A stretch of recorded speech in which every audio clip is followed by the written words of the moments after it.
बाबा मुल्क शाह मेरा चिरागे लाही बाकी खलकत वांग पतंगा इथे उथे दुई जहानी मैं खैर बाबे मुल्क शाह दी मंगा जिदा खाइए ओदा गाइए ते जिदे दर ते जाइए जिन्नी देर उथे रहिए कम से कम ते उन्नी देर ते उधर होके रहिए।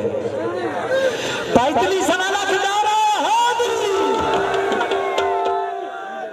कह रहा हूं शहनशाह याली सरकार पीर मुल्क शाह वली नवी काफी